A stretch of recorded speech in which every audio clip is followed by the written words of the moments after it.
Hello, everybody. Long time no see. I hope everybody is enjoying quarantine and staying safe. Uh, it's Bennett Wyatt here. I'm a freshman here at Miami University. I'm an IMS major, and this is my pecha kucha. Do violent video games influence violence? This is a huge question among researchers and scientists. They believe that violent video games is directly correlated to aggressive behavior. But is any of this true? I guess we're going to find out.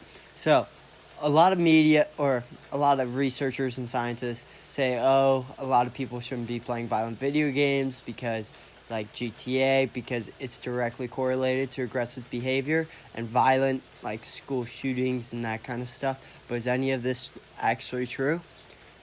No. That's basically saying that anybody that drives a pickup truck is a redneck, which is so far from the truth. So far from the truth. I'm sorry if that offended anybody, by the way. But there's directly no correlation between the two. And a lot of researchers and scientists bring up the Columbine shooting, which is a terrible, tragic day in American history. Because I guess the two shooters played a lot of violent video games. But there's no proof to actually prove that.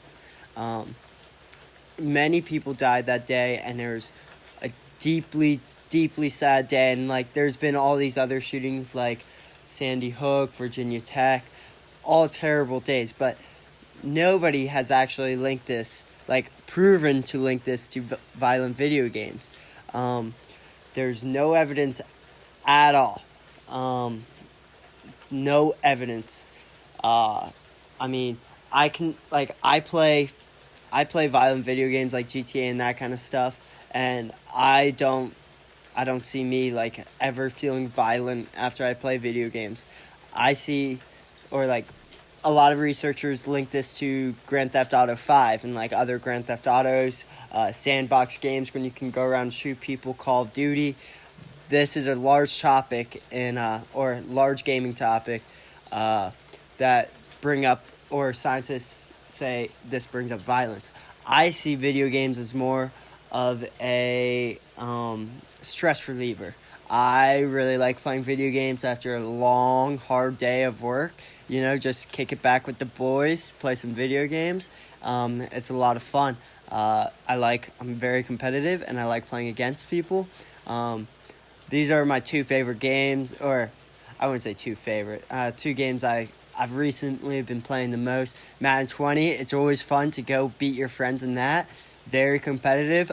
It's a huge stress reliever. I might get mad at the TV, but after I feel so much more relaxed, and I feel so much better. And it's actually been proven that a lot of gamers and a lot of people that play video games use video games to unwind and relieve stress after hard day's work. So this is kind of proving that like video games can actually be beneficial.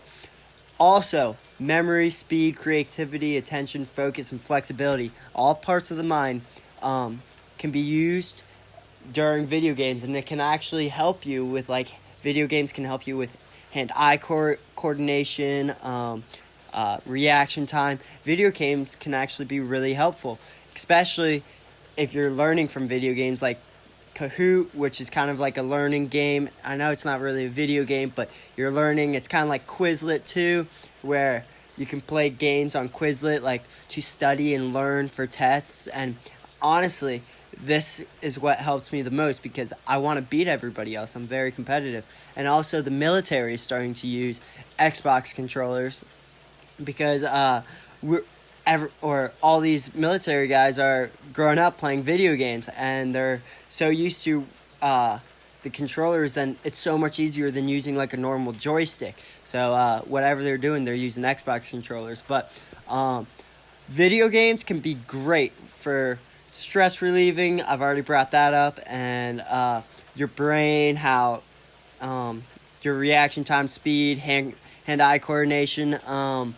So this I feel like it brings out a good positive in people, which it has a lot of pros, but with pros, it has some cons. Is video game addiction a real thing?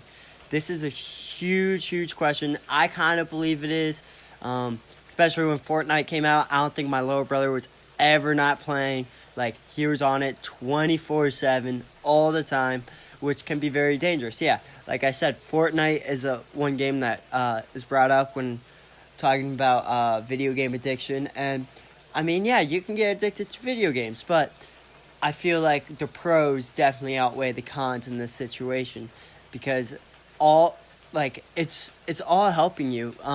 But let's tie this back to the question: do video games influence violence? I feel like everybody has their own personal opinion on this, but there's no scientific research to back this up, and how scientists actually pulled this out of a hat, I don't know.